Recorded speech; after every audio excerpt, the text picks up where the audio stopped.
행복한 가정의 날개 들기 연투 시작하도록 하겠습니다. 금 투자예요. 금 투자 보셨어요? 몇 년 전만 해도 1년 전만 해도 금이 너무 많이 올라서 제가 1년 전에도 했어요. 2년 전에도 했더라고요. 자료 열어보니까 금이 되게 많이 오른 거예요. 수년 동안 2, 3년 동안 되게 많이 올랐는데 이게 어젠가에 제가 확인했던 금 금액이에요. 84만 2천. 지금 또 떨어졌어요. 이거는 지금 실물금인 거예요. KRX 한국거래소에서 실물금을 샀을 때 84만 2천 원이에요. 얼마가요? 1g, 한 돈에 3.75g 이 정도. 그리고 요 43만 7천 원. 이게 언제냐? 43만 원 정도면 언제일까? 날개당 금값 중국은행. 이게 사람들만이 사서 금값이 오르는 게 아니에요. 중앙은행들이 금을 가지고 많이 보유해요. 왜냐면 돈이라는 것들은 실제로 그 돈의 가치를 그 지폐가 그것들 보장하는 게 아니잖아요. 그리고 역사상으로 봤을 때 돈으로 가장 많이 쓰였던 것들은 금과 은이에요. 그렇기 때문에 달러 가치에 대해서 신뢰가 떨어지게 되면 금의 값은 계속 올라가더라. 그래서 금을 안전자산이야 라고 얘기하는 사람들이 되게 많았지만 실제로 안전자산의 성격만 가지고 있는 건 아니에요. 금값 사상 첫 온상 4만 달러. 지금 1g이 한 22만 원 해요. 그래, 금의 시세들 잠깐 볼게요. 실제로 3개월 전에 보면 얼마냐면 15만 원밖에 안 돼요. 아까 44만 원은 어느 정도예요? 44만. 아까 그거 44만 원에 4 하는 거니까 10만 원 정도니까 여기보다 조금 미치겠네요. 그죠? 이거보다. 그럼 1g당 지금 봤을 때 22만 원인데 3개월 전만 해도 지금 한 15만 원 정도 했더라. 되게 많이 오르는 거죠. 그럼 이렇게 금값이 계속 오르기만 할까? 10년 보면 2021년부터 2025년 그리고 여기서 급격하게 오르겠죠. 급격하게. 그런데 여기서 보세요. 여기가 2015년이에요. 그럼 쭉 봐봐. 2015년부터 여기까지 한 2020년까지 별로 안 오르잖아요. 그럼 5년, 4년 동안 하나도 안 올랐어요. 예전에 금을 샀는데 한 4, 5년 동안 계속 그대로 해요. 근데 주변에서 뭐는 오르고 뭐는 오르는데 금만 안 올라요. 그럼 어떻게 돼요? 팔잖아요. 그럼 모든 사람들은 이제 금을 사면은 다 오르는구나 라고 생각하는 사람들도 있다라는 거예요. 근데 금이 늘 그렇게 오르기만 하지 않더라. 장기적으로 보면 10년을 봤더니 거의 4, 5년은 그대로더라. 이런 적도 있었다라는 거죠.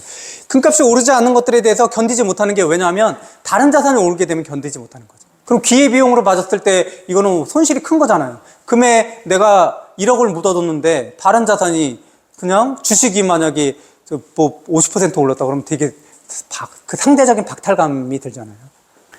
그래서 이 금이 세계적으로 가장 큰 자산이에요. 전체 금액을 다 봤을 때 가장 큰 자산이에요. 압도적 큰 자산이에요. 그 2등 같은 경우는 엔비디아 시총을 다 합쳐서 2등, 삼성, 3등 같은 경우는 그 MS 같은 거, 마이크로소프트 이 정도로 이렇게 순위를 매기게 되죠. 그래서 비트코인이 4등인가 5등이에요. 비트코인이. 예전 8등까지 했는데 비트코인이 전체 비트코인 총액을 따지게 되면 한 4등에서 5등 정도 되더라. 그러면 순서대로 어떻게 돼요? 금이 제일 큰 자산이고 전체를 다 합쳤을 때 그 금액이 금이 제일 압도적인 일이고 그다음 두 번째가 뭐예요? 엔비디아 시총.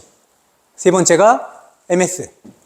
예전에는 애플. 금이 언제 오르고 언제 떨어지느냐를 비교를 해본 거예요. 봤을 때 이쪽이 금과 달러예요. 금. 세계적으로 가장 안전자산이라고 생각하는 건 뭘까요? 세계적으로 가장 안전자산. 달러를 기반으로 한 자산 뭐겠어요? 미국채겠죠. 미국채. 달러예요. 달러 가치가 떨어져요. 그리고 여기 달러가 올라가요. 그러면 어떻게 돼요?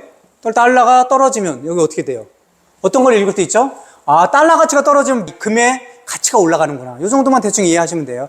왜냐하면 금은 실질적으로 오랫동안 돈의 화폐 역할을 해왔고 실제로 돈이라는 것들은 그 돈의 가치만큼 100달러면 100달러의 가치만큼 그것들을 보장해주지 않는다는 거예요. 돈 자체가. 근데 금은 똑같이 보장해준다는 거죠.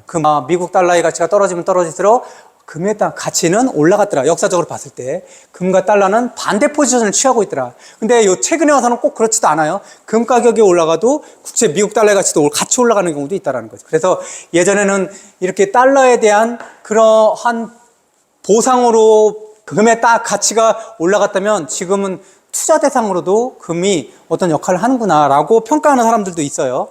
두 번째 2008년 금융위기죠. 미국발 금융위기예요. 그때 금은 다시 어떻게 돼? 다시 올라간다는 거죠.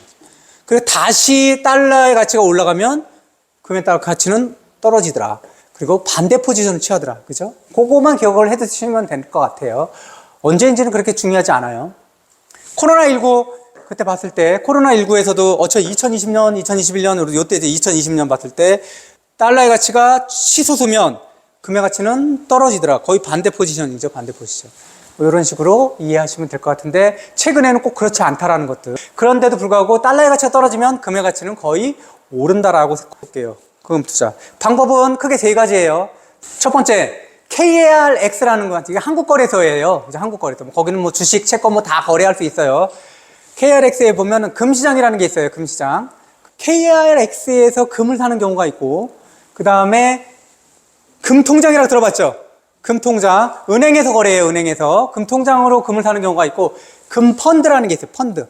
금을 중심으로 해서 그 펀드 상품으로 판매하는 경우가 있습니다. 그래서 거래 단위는 KRX에서 금을 산다 그러면 1g 단위예요. 그럼 아까도 얘기했죠. 오늘자 1g이에요. 22만 원 정도가 최소 단위가 되는 거죠. 뱅킹, 은행에서 하는 것들은 어떻게 하냐면 실제로 0.01 단위, 이거보다 100분의 1 정도 작은 금액. 그럼 되게 한 2,200원 정도도 살 수 있다라는 거예요. 2,200원씩. 3,000원어치, 4,000원어치 이렇게 살 수 있다라는 거. 단위가 작죠. 그리고 이거는 펀드에 따라 다른 거죠. 거래 채널은 KRX 금시장에서 이거 증권사 HTS, MTS에서 살 수 있다는 거죠. 실제로 증권 거래하듯이 살 수 있어요. 그럼 KRX 금시장은 그러면 실물 거래가 아니냐? 제가 KRX를 통해서 1g의 금을 샀어요. 그럼 KRX에서는 어떤 걸 하냐면 실제로 1g을 어떻게 해요? 사갖고 와요. 그러니까 내가 찍혀져 있는 계좌에는 뭐예요? 나는 1g을 보유하고 있는 것처럼 돼 있어요. 그냥 계좌만 그렇게 돼 있다는 거예요. 실제로는 그거는 나에게 금을 주진 않아요. 그냥 1g이 보관되어 있는 거예요. 그렇다고 내가 1g 요청할 때마다 살 때마다 이 KRX에서 1g을 사갖고 오냐? 안 그렇죠. 덩어리로 사오겠죠. 막 수요자들이 있으면 다 덩어리로 해가지고 10kg 또는 100kg 이렇게 사오겠죠. 그만큼. 그것들 지분을 너에게 주는 거죠. 1g에 대한 지분, 5g에 대한 지분 이렇게 준다라는 거죠. 표시된 거는 그렇게 지분이 표시되어 있다는 거예요. 나중에 그걸 금으로 가지고 뽑아내고 싶어 가능하다라는 거죠. 그래서 최소 단위가 22만 원이에요. 1g을 하니까. 그리고 투자 성격은 어때요? 실물금 100%에게 이건 실물금 투자예요. 실제로는 바로 살 때 가지고 오진 못하지만 언제든지 가지고 올 수 있다는 거고 나에게 찍혀있는 그 지분만큼 어떻게 보관하고 있다는 거예요. KRX. 한국예탁결제원에 거기다 보관시키는 거예요. 한국예탁결제원에. 실제로 눈에 보이는 것들은 숫자지만 실물 거래구나 라고 생각합니다. 그리고 거래 가능 시간은 9시부터 3시 30분이에요. 뭐하고 똑같아요? 주식 거래 시간과 똑같다는 거죠. 은행에서 거래하는 거예요. 은행에서. 단위가 0.01이라고 그랬죠. 100분의 1 정도 작아요. 은행 고시가 이거 국제금 시세하고 환율에 따라서 정해져요. 어떻게 구입할 수 있냐? 은행 앱을 거래할 수 있고 직접 은행에 가서도 거래할 수 있고요. 얘는 0.01 단위니까 이거 1,000원 단위로 구매할 수 있겠구나. 그죠? 지금 시대로는 한 2,200원부터 시작할 수 있겠구나. 0.01g부터 살 수 있으니까. 금 예금 개념의 전자금 거래 실물과는 상관이 없다고 생각하시면 돼요. 실물과는. 금 예금 개념의 전자금 거래, 전자금이에요. 은행명의 전제 계좌로만 사고 판다라고 생각하시면 돼요. 은행 영업시간에 거래 가능하다. 펀드는 좀 달라요. 상품별로. 금액 가격은 펀드 선물 그리고 파생 상품 뭐냐면은 옵션이라고 하죠. 그리고 증권사, 은행, 펀드 플랫폼에서 된다라는 것들. 그리고 펀드 최소 가입 금액이라는 게 있어요. 보통 10,000원 이상이다. 그러니까 실제로 금 관련 자산 간접 투자를 하는 거죠. 그리고 펀드 내 자산으로 보유하고 있는 거예요. 그리고 증권사 펀드 거래 시간 동안 산다. 그럼 우리는 실제로 여기서 내가 산다라고 하면 실제 이쪽은 투자하기가 조금 까다로울 수 있어요. 펀드 매니저가 운영하겠지만. 그러면 이거나 이거를 상품을 선택을 하면 될 것 같아요. 또 하나 좀 자세히 알아보면 수수료 볼게요.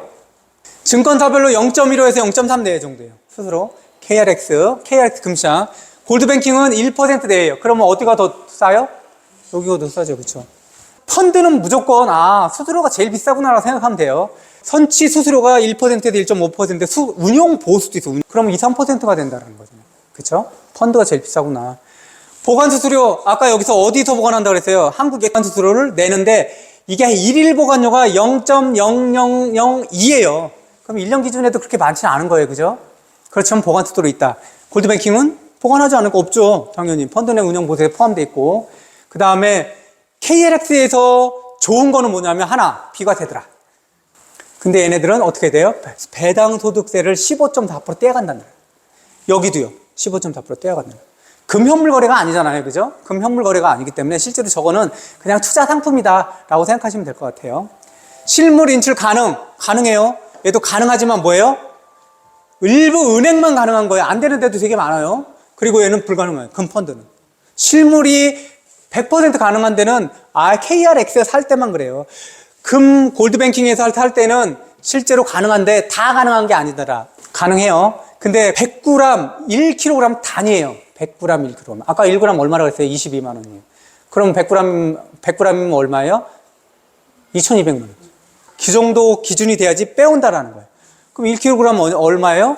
2,200만 원. 근데 여기는 실제로 가능해요. 근데 수수료가 다 해서 5%고, 개당 약 2,000원 정도 수수료 받는데요. 운송비 받고 인출 금액의 4, 5%를 수수료 받는데요. 부가세 얼마예요? 10%. 실물 인출시 10% 부가세. 어쨌든 실물로 빠져나오면 10% 내는구나. 이렇게 생각하시면 돼요. 그리고 해외 금시대 영향을 받는다? 이건 받죠. 해외 금시대 영향을 많이 받아요. 많이 받아요. 가격이 그거를 형성된다고 했으니까. 장점은 세금 없다 그랬죠? 그리고 가격 투명하고 실물 확보 가능하다라는 거고, 여기는 소액 투자 가능해요. 소액 투자. 이건 기준이 많아야 되잖아요. 그리고 간편한 은행 거래가 있다라는 거. 여기는 실물로 안 된다 그랬죠. 분단 투자 장기 운용에 적합하다라고 얘기했고, 단점은 증권 계좌 필요하다라는 거. 그 다음에 부가세 부담 있다라는 거. 여기는 세금 수수료 높죠. 인출 제한적이죠. 그 다음에 여기는 재인출이 안 돼요. 이런 장단점들이 있어요. 보통 보면 실물 금은 금방 같은 데 사든 어쨌든 부가가치세가 10% 된다라는 것들. 매매 차익은 어때요? 비과세예요. 매매 차익은. 양도소득세는 없어요. 사실 보면. 우리가 뭐 100만 원 주고 샀던 금들을 팔 때 양도소득세는 없잖아요. 만약에 120만 원 판다 그래도. KLX 금시장에서 부가가치세, 이게 다 부가가치세는 없습니다. 금통장, 금 ETF, 금펀드, 우리나라나 외국이나 다 없어요. 부가가치세는. 그리고 매매 차익은 비과세라고 그랬죠. 근데 여기서 보면 KLX 금시장에서는 매매 차익 비과세예요. 근데 여기서 보면 금통장 또는 펀드는 15.4% 배당 소득세 낸다고 그랬죠. 이것들을 기준으로 할 필요가 있다는 거죠. 영상이 도움되셨다면 알림 설정, 구독 부탁드리겠습니다.